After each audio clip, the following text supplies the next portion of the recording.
जय हिंद दोस्तों स्वागत है आपका आपके अपने YouTube चैनल ज्ञान दे होस्ट में। और इस वीडियो में मैं आपको बताने वाला हूं दिल्ली फॉरेस्ट गार्ड आंसर की 2021 के बारे में, जो कि ऑफिशियली अनाउंस हो चुकी है। यानी कि जो आपने एग्ज़ाम दिया था, अब आप यहां पर ऑफिशियली आपके द्वारा दिए गए आंसर को चेक कर सकते हैं और उनके आंसर भी देख पाओगे और राइट आंसर क्या था वो भी आप यहाँ पर देख पाओगे।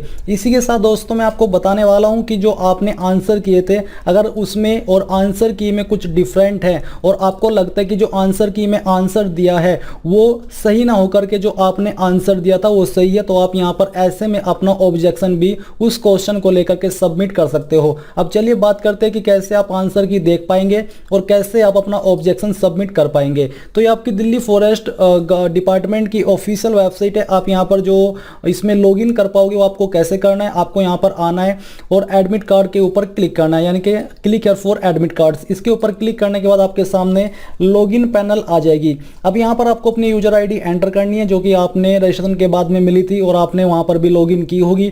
और यहां पर आपको अपना पासवर्ड एंटर करना है। एंटर करने के बाद यहां पर आपको लॉगिन के ऊपर क्लिक करना है। लॉगिन के ऊपर क्लिक करने के बाद आपका इस तरफ एप्लीकेशन का जो फॉर्म है, यानी कि जो आपका फॉर्म है वो देखने को मिलेगा। फिर सेकंड में है क्वेश्चन पेपर। तो यहां पर क्वेश्चन पेपर में आपको नीचे की तरफ देखने को मिल पा रहा है, to download your question paper for DOFW यानी कि Delhi forest department 1 March to 7 March 2021, click here to generate it. तो आपको इसके ऊपर क्लिक करना है। जैसे आप इसके ऊपर क्लिक करोगे तो यहाँ पर आपकी आंसर की जनरेट हो जाएगी। यहाँ पर आपको पार्टिसिपेंट आईडी देखने को मिलेगी, पार्टिसिपेंट नेम देखने को मिलेगा, test centre name, test date, test time और सब्जेक्ट यहाँ पर दिया जा रहा है। नीचे यहाँ पर आपको वो सभी क्वेश्चन देखने को मिल पा रहे जो कि आपके एग्जाम के अंदर आए थे। जैसे कि यहाँ पर दोस्तों बोले कि निम्नलिखित प्रश्न में दिए गए विकल्पों में से संबंधित अक्षर शब्द संख्या को चुनिए। तो यहाँ पर आपका ये सवाल है और इसमें जो आपका राइट आंसर है, official answer Delhi forest department की तरफ से, वो है आपका तीसरा SFYP। अब यहाँ पर जिस कैंडिडेट ने ये एग्जाम दिया था उसने जो क्वेश्चन जो आंसर चूज किया था विकल्प में वो किया था 3, यानी कि इनका ये आंसर सही है। फिर जो आपका दूसरा सवाल है, ये जो दूसरा सवाल है इसमें यहाँ पर जो राइट आंसर है दिल्ली फॉरेस्ट डिपार्टमेंट की तरफ से वो आपका दूसरा है, बट जो कैंडिडेट है जिसने ये एग्जाम दिया था उसने ऑप्शन फर्स्ट चूज किया था, यानी कि ये गलत कर दिया है। फिर इसी प्रकार से जो आपका तीसरा सवाल है, ऑफिशियल इसका राइट आंसर फर्स्ट है, बट यहाँ पर जिसने ये पेपर दिया था उसने फोर्थ ऑप्शन चूज किया था, तो ये भी उसने गलत किया है। इसी प्रकार से फोर्थ क्वेश्चन का राइट आंसर सेकंड है और इसने फोर्थ चूज किया था। तो यहाँ पर दोस्तों काफी तुक्का लग रहा है मुझे जिसने भी ये एग्जाम दिया है, क्योंकि इसमें आप देख सकते हैं कि ज़्यादातर जो क्वेश्चन है वो गलत ही है। और निगेटिव मार्किंग में क्या होता है, निगेटिव मार्किंग में आपको उन्हीं क्वेश्चन का आंसर करना होता है जिन पर आप श्योर हो कि हाँ ये आंसर सही है। बट यहाँ पर मुझे लग रहा है कि जिस कैंडिडेट ने ये एग्जाम दिया है उसने तुक्का मारने की जो अद्भुत कला है उसका अच्छे से प्रयोग किया है और जो बिल्कुल पूरी तरीके से गलत साबित हुआ है। यहाँ पर आप देखोगे एक पासे की दी गई 3 स्थितियों में से अंक 3 के फलक के विपरीत फलक पर अंक का पता लगाए। तो इसमें यहाँ पर जो राइट आंसर है दिल्ली फॉरेस्ट डिपार्टमेंट की तरफ से, यानी कि ऑफिशियल आंसर है वो आपका 3.4 है, बट यहाँ जो ऑप्शन चूज किया वो दूसरा, यानी कि ये भी गलत है।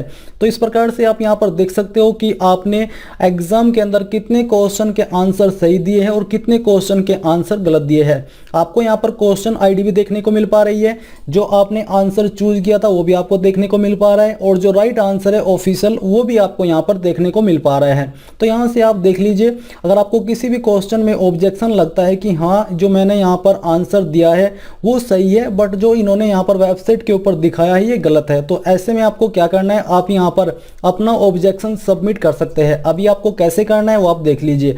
आपने जैसे यहाँ पर लॉगिन किया था तो क्वेश्चन पेपर के सामने है ऑब्जेक्शन फॉर्म, तो आपको इसके ऊपर क्लिक करना है। इसके ऊपर क्लिक करने के बाद यहाँ पर प्लस के आइकन पर क्लिक कीजिए।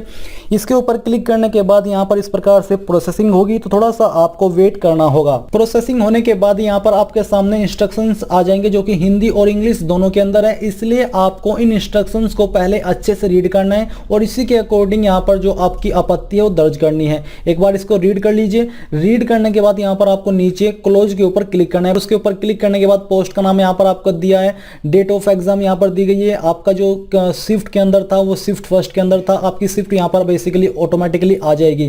क्वेश्चन आईडी यानी कि जो आपने यहाँ पर अपनी जो आंसर की देखी है इसमें आपको क्वेश्चन आईडी दी गई है, तो आपको उसका आंसर चूज करना है पहले। जैसे कि यहाँ पर आपका सवाल है निम्नलिखित में से कौन सा शब्द स्त्रीलिंग नहीं है, तो यहाँ पर इसने आंसर दिया है दूसरा यानी कि सवारी, बट यहाँ पर पहला जो राइट आंसर वो पनघट है। अब मान लीजिए आपको इसमें आपत्ति है कि हाँ जो मैंने आंसर किया है दूसरा सवारी वो ही स्त्रीलिंग नहीं है, तो आपको क्या करना है, आपको ये क्वेश्चन आईडी यहाँ से लेनी है या फिर इसको देख लेना है और इसके बाद उसको यहाँ पर सर्च करना है। ये आपकी क्वेश्चन आईडी आ चुकी है।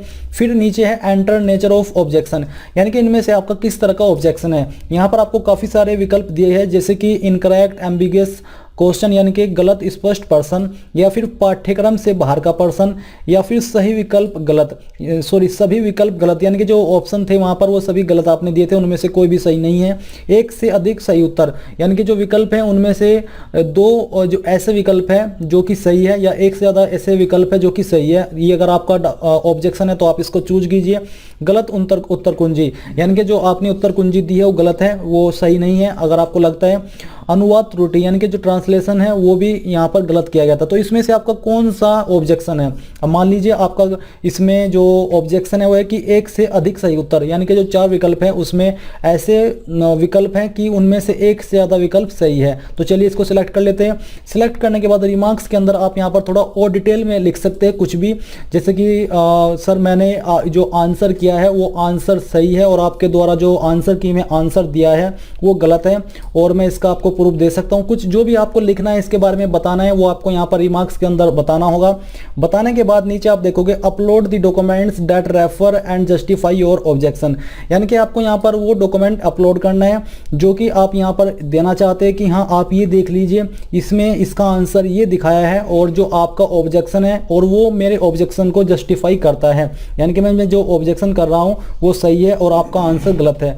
तो आप यहाँ पर उसका स्क्रीनशॉट लेकर के या फिर उसका इमेज अपलोड कर दीजिए और अपलोड करने के बाद यहाँ पर सबमिट के ऊपर क्लिक कर दीजिए। जैसे आप सबमिट कर दोगे तो ऑब्जेक्शन आपका सबमिट हो जाएगा। फिर आपको यहाँ से इसको क्लोज कर देना है। क्लोज करने के बाद अगर आपको दूसरे क्वेश्चन पर या किसी अन्य क्वेश्चन पर ऑब्जेक्शन करना है तो सेम प्रोसेस आप यहाँ पर प्लस के आइकन पर क्लिक करके फॉलो कर सकते हैं। इस प्रकार से आप एक से ज़्यादा क्वेश्चन पर ऑब्जेक्शन कर सकते हैं और इस प्रकार से आप ऑब्जेक्शन कर भी पाएंगे। अभी आपके पास समय है इसको ऑब्जेक्शन करने का, उसके बाद में आपको कोई मौका नहीं दिया जाएगा, इसलिए ऑब्जेक्शन कीजिए और फिर आपको उसके नंबर दिए भी जाएंगे अगर आपका ऑब्जेक्शन सही पाया जाता है। तो इस प्रकार से दोस्तों आप दिल्ली फॉरेस्ट गार्ड आंसर की 2021 को चेक कर पाएंगे एंड इस प्रकार से आप अपने ऑब्जेक्शन को सबमिट कर पाएंगे। यही थी आपकी इस भर्ती के इस आंसर की के बारे में पूरी जानकारी। अगर आपको ये जानकारी अच्छी लगी है तो आप इस वीडियो को लाइक शेयर एंड आपका अगर कोई सवाल है तो आप कमेंट के माध्यम से पूछ लीजिएगा। और फाइनली इस वीडियो के लास्ट में आपसे कहना चाहूँगा कि आप इस वीडियो को लाइक शेयर तो करोगे ही, साथ ही चैनल को सब्सक्राइब करके बेल आइकन को ऑन कर लीजिए और जिससे कि आपको आगे आने वाली वीडियोज़ के नोटिफिकेशन सबसे पहले मिल पाए। जय हिंद दोस्तों।